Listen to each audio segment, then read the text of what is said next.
On April 26, 1986, the world witnessed one of the most devastating man-made disasters in history, the explosion of reactor number 4 at the Chernobyl nuclear power plant in Soviet Ukraine. The blast released radioactive material estimated to be 400 times more potent than the atomic bomb dropped on Hiroshima, contaminating vast stretches of land and putting millions at risk. Radiation spread across borders, including into Turkey's Black Sea region. Even though some local officials tried to downplay the dangers with bizarre statements like, "Radiation doesn't affect us," the reality was terrifying. But beyond the political cover-ups and tragic statistics lies a lesser-known story. The tale of 3 men who risked everything to prevent a second explosion, one that could have wiped out half of Europe. Before we dive in, don't forget to like the video and subscribe if you haven't already. Let's begin. Chernobyl was built in the 1970s, about 16 kilometers from the city of Chernobyl itself, near the Ukraine-Belarus border. To house the plant's workers and their families, a brand new city was built just 3 kilometers away. Pripyat, a model Soviet town with schools, pools, sports halls, parks, and even a now haunting amusement park. By 1986, it was home to nearly 49,000 people. On the night of April 25th, a long-postponed safety test was finally scheduled. The idea? To simulate a power outage and see whether the plant's turbines could continue cooling the reactor until backup generators kicked in. Sounds simple, right? But the test went horribly wrong. Let me quickly explain how a nuclear reactor works. Imagine a giant kettle. Uranium-25, the reactor's fuel, undergoes a controlled chain reaction that releases immense heat. This heat turns water into steam, which spins turbines to generate electricity.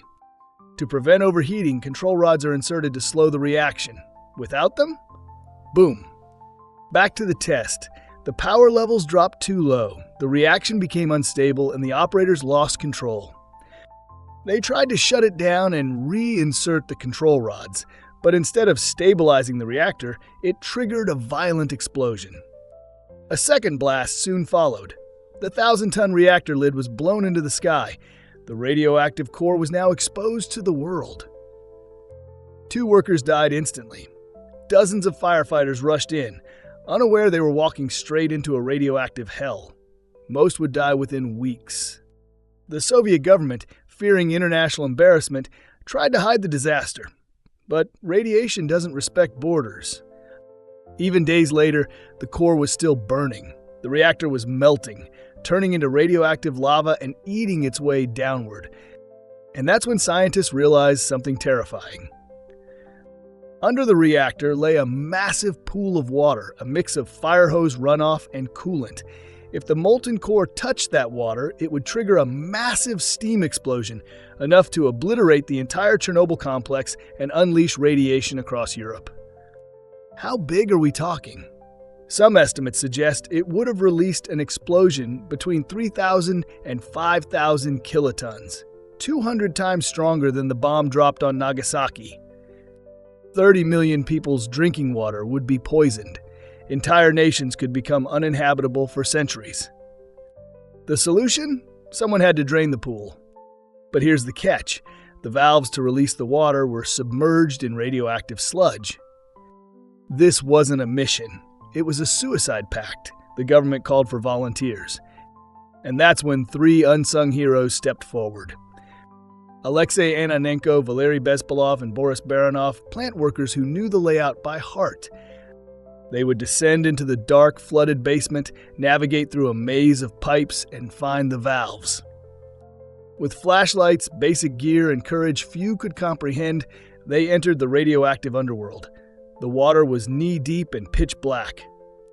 Their Geiger counters maxed out. Every second inside could be lethal. The air was thick, metallic, and suffocating. But then they found the valves. They turned them. The water drained. Disaster was averted. Europe was saved. And here's the twist. They didn't die. Contrary to the myth that they perished immediately after, all 3 survived the mission. Boris Baranov died of a heart attack in 2005. The other 2, Valery and Alexei, are still alive. Yes, they suffered health issues, But the water had absorbed much of the radiation, and they were in and out faster than anyone imagined possible. Their legs were left with permanent radiation burns, blackened scars of their sacrifice. They didn't do it for fame or fortune. They did it because it had to be done. To this day, their names are often forgotten in the shadow of the catastrophe. But without them, the Chernobyl disaster could have turned into an extinction-level event. They were willing to die for the lives of millions. And if that's not true heroism, I don't know what is. Thanks for watching.